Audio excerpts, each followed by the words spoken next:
So, you hear all this talk on the internet about how owning a Subaru is just this happy-go-lucky, just great, amazing car, and people love them. Unfortunately, I'm probably going to change some of your opinions today. I am going to give you guys 10 reasons why I hate this car, or 10 flaws, or whatever you want to call it, 10 things that I cannot stand. But first, I want to thank Cali WRX for calling me out to do this video. But before I do this, I want to call 2 other people out, and the 2 I call out, you also have to call people out to do the same thing about their cars. So first, I want to call out TJ Hunt.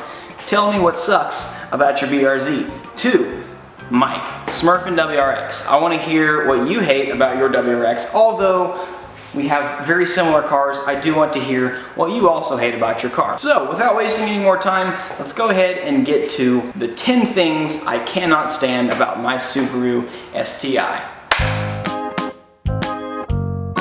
This hunk of crap that you see right here is called the EJ25 motor. This one in particular is the EJ257 that's in the USDM STI models, and the WRX models have the 255. It is a load of crap, and I could probably make an entire video on the flaws that it has in itself. But I'm just going to make one big part in talking about, like, this is probably the worst part about owning this car right here. Everybody's always so caught up on, oh, the box to rumble, you know, it's awesome. Yeah, it makes cool sounds, but it sucks. One thing that I just absolutely hate about this motor is you have to get a tune for everything. It's like you get an intake on your car, oh, you gotta get a tune for that. And not just like an access port tune, you should get a pro tune. You gotta spend money to get a pro tune.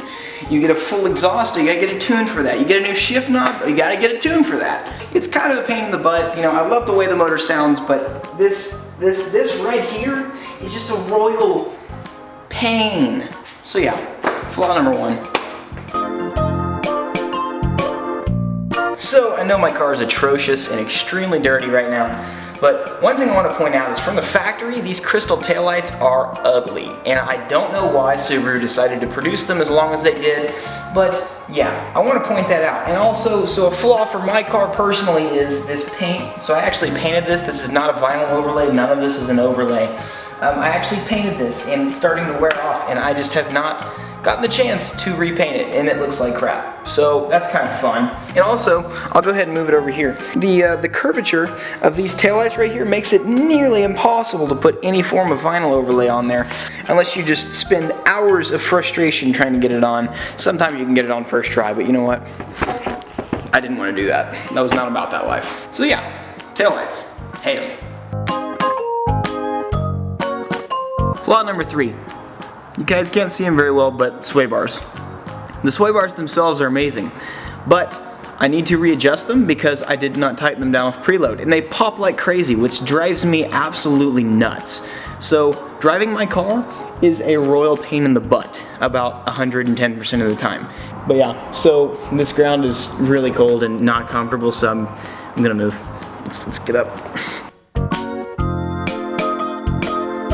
This one's gonna be kind of hard to see, but if you guys have watched my previous videos, you'd know what I'm pointing to. It's this little under panel right here, this plastic piece. So in 2008, they decided to start making these things, and while it does serve a decent purpose, it just is really, really annoying to get under the car because you just have to undo so many things. Flaw number 4.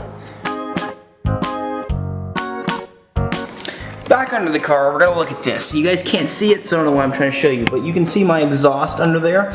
I have 2 exhaust leaks in 2 different places, and man, am I really tired of being on the ground right now. Yep, exhaust leaks for days.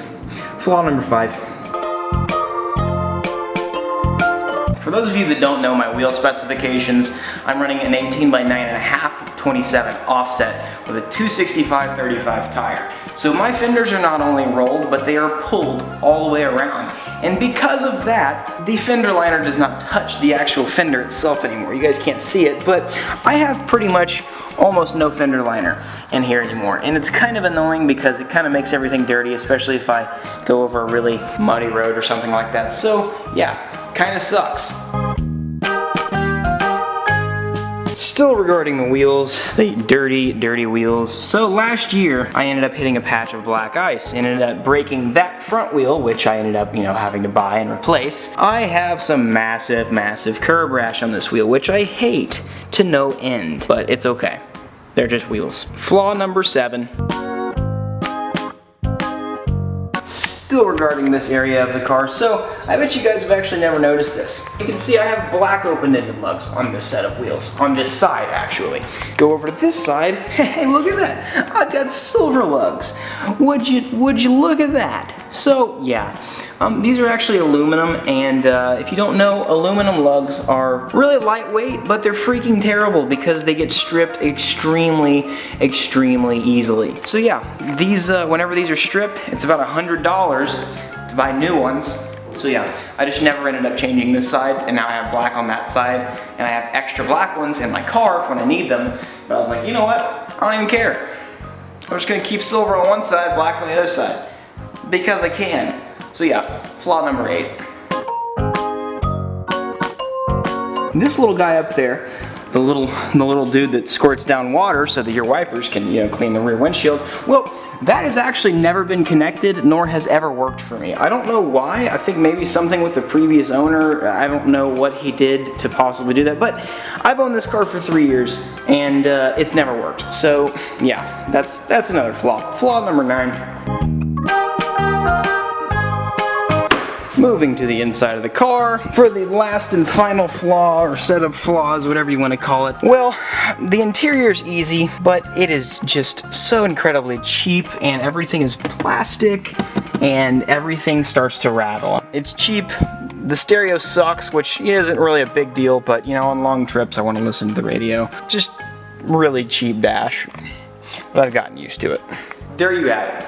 Owning a Subaru is not necessarily as happy-go-lucky as everybody seems. It's a very expensive car to own and maintain, but the weirdest thing about this is despite all of my car's flaws, for some stupid reason, I absolutely love the car. I know it probably seems really hard to love a car with this many things wrong with it, but at the end of the day, I still love this car. So anyways, thank you guys for watching. Let me know what you guys think in the comment section. If you guys have any other video ideas about my car, me, anything like that in particular, let me know. If you haven't hit that subscribe button yet, hit that subscribe button and join the Shanks Squad, because it'll change your life.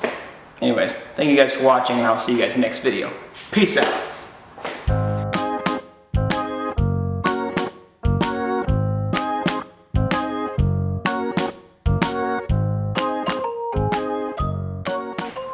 Oh yeah, I can't do that because my camera's there. I can't just leave it running.